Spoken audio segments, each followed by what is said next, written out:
Aujourd'hui, je vais parler de the new game that's sucking up all of my hours, Fell Seal, Arbiter's Mark. Wow, what a hidden gem!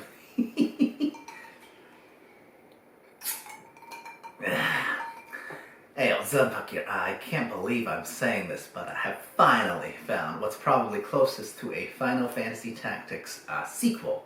And that's a game that's already 3 years old, with even its DLC already 2 years old. And it is an indie game, as in I don't think this game ever got a physical release on any platform, okay? And its name is Fell Seal, Arbiter's Mark. Right, a bit of a mouthful. I kept wanting to call it Fell Mark, Arbiter's Seal, but whatever, close enough. After all, the gameplay is what matters, not the name, right? Since Final Fantasy Tactics is probably on my list of top 5 of all-time video games, and for whatever odd reason, it never got a real sequel. No, I'm not counting the portable sequel to FFT, okay, as a sequel. To me, the requirement for a sequel is that it needs to be either on a better or at least equivalent hardware, right? So going from, I think, home console to portable, it should be considered a side story at best, all right? But yes, I finally found it, an indie game that basically carries on the spirit of Final Fantasy Tactics, right? I was somewhat apprehensive to get this game simply because I know it'll probably lack some level of the production value of a first-tier developer in Square, right? Being this game is made on a much smaller budget. But all the reviews that I've read sounded really great, so I went for it. And now I'm 40 some odd hours in and definitely get in that tunnel vision zone where I know my wifey's not happy because I tend to ignore everything else except the game when I'm in that mode, right?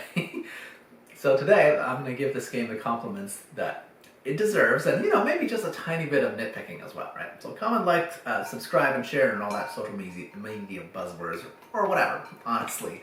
Nothing other people do these days can really dent me, okay? So I'll be great regardless. Alright. So point number 1, right? Gameplay. Obviously, in a tactics srpg, gameplay is where it's at, and this game feels immediately familiar to anybody who's ever played a game like Final Fantasy Tactics, right?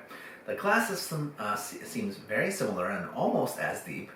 There's honestly more variety than I could have hoped for, in terms of variety anyway. I especially love that this game copies Final Fantasy Tactics rather than Tactic Ogre, which is the original of the original in this genre, right? It's just much more clear how to combine the variety of classes that you can upgrade to, especially when you're basically required to switch between them, to build your teams, right? I love the separation between, what's considered a special attack, or a skill attack, or a spell attack, or other. There's like one other type that doesn't count as any of the previous 3. I love how status effects from counters are almost certain to hit. I even love how there's a distinction a bit between how effective, status effects can be applied depending on how you're applying it, right? I guess what I'm trying to say is that I'm loving the variety in this game in general, and honestly, the game feels actually quite challenging due to the fact that the AI actually takes advantage of the skills that you're given as well, right? This is a huge advantage that this game actually has over Final Fantasy Tactics. In the original FFT, I always felt like I could just aggro one bad guy away from the enemy group at a time and beat the game that way. That does not work in Fell Seal, okay? The enemies will not just wait around and wait for you to pick them off one by one. They will sometimes bum rush you, they will pick on the weakest of your party, they will status affect you effectively, and they will even keep resurrecting their dead if you're not paying attention. Heck, I'm actually picking up tips on how to correctly play this game by looking at what the AI enemies are doing to me. That's really effective, that works on me, I kid you not, alright? For a game that basically lets you grind as long as you'd like, right? Even fighting teams of AI that are 5 levels below me, when I'm grinding, does not actually easily guarantee me a win, right? I mean, I call that not just an achievement, but an actual delight in this aspect.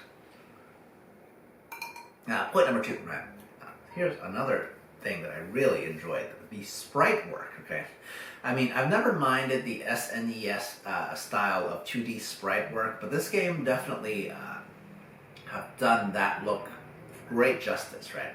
By removing the super deformed type of of visuals that were prevalent in FFT and Tactic Ogre. Okay, I know the super deformed look, where the character's head takes up like about at least a third of the total sprite was a thing, at least in Japan.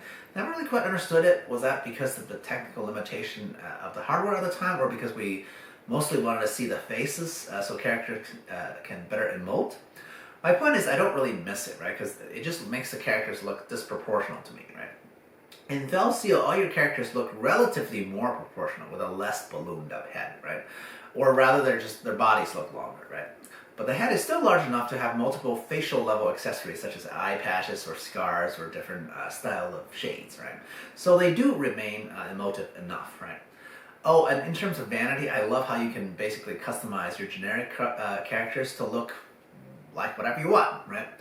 Unlike, again, I'm going to compare it to Final Fantasy Tactics, where all the generic soldiers that you can recruit, they pretty much look the same depending on their gender, and they will look like whatever class that they're currently transformed into, right? This game will let you, you can use the class outfit if you want, or just the unique class hat of the class, or you don't have to have your generic characters change outfits at all when they change classes, right? Now, for a game that requires the team to have at least half a dozen tunes, I really appreciate the option to make at least a few of my generic team members look unique and remain looking unique, right? Heck, because I have options to change their names and portraits and outfits, like entire look, I might actually feel more attached to some of my generic tunes over my, story tunes even. That's again a great accomplishment. Now I'm going to get to, of course, my nitpicks, right?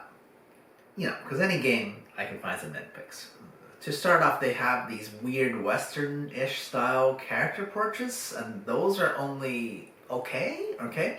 So you can pick through a variety of them for the generic tunes. I don't really mind those because there's quite a variety, right? There's always some that I like much more than others. But you can't change the portraits for the story characters, and frankly, the ones that we're stuck with are just kind of basic, let's call it that, right? I guess I can't fault an indie developer for trying something different, but I sure question whoever's the final decision maker on picking the portrait, especially for the main characters. I mean, they're not so much bad as they're just not particularly interesting or cool or menacing. They're just kind of meh. And you have to look at those portraits a lot. So yeah, that's my first nitpick. The second one, I think possibly more annoying, is that this game has some rather budget-looking attack animations, right? I'm mostly talking about, the animations on offensive spells and skills that should ooh and ah us, but doesn't, right? In this game, I mean, my full-screen devastation spells of different element types just looks like, oh my god, they barely look animated, right? And the actual, the effect looks like it's painted by a 5-year-old. I mean, that's how bad they look, right? I mean, I'm not at endgame yet, so I guess it's possible things can improve, but I feel like I've seen enough of the animations to expect that basically, whether it's going to impress me or not, that's a 50-50 shot, right? I guess the saving grace for this nitpick is that, honestly, in a game that's as grind-heavy as a tactics type of game, any skill that I use often enough, eventually I'm going to lose my sense of discovery for it anyway, even if I thought it was cool to begin with. So, I mean, I guess that's an excuse, right? Anyway, I think I'm approaching mid-game, maybe even only a third of the way through, and I'm 40 hours in, right? There's still a ton to do in this game.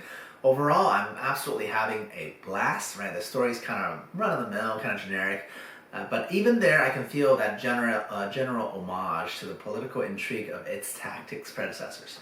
But let's be clear, okay? That's not why any of us play tactics games, okay? I'm having a ton of fun just playing random battles to grind. Mostly because of how relatively challenging the AI is, and I'm not even on the hardest difficulty level, okay? I'm still learning how to maximize my various class combinations of skills and passives. I mean, I love FFT, and Velseal honestly feels like the only game that I've played since then, in the decade since then, that I can call a real successor in terms of gameplay alone, right? Sure, it might fall short on some graphical areas, but where it counts, it's just fantastic. Plus, I gotta be happy that I, as a YouTuber of such limited following, is talking about a game that I literally didn't find out about until 3 years later. So obscure, talking about the even more obscure. Seems kind of fitting, eh? Cheers. I'll approach it.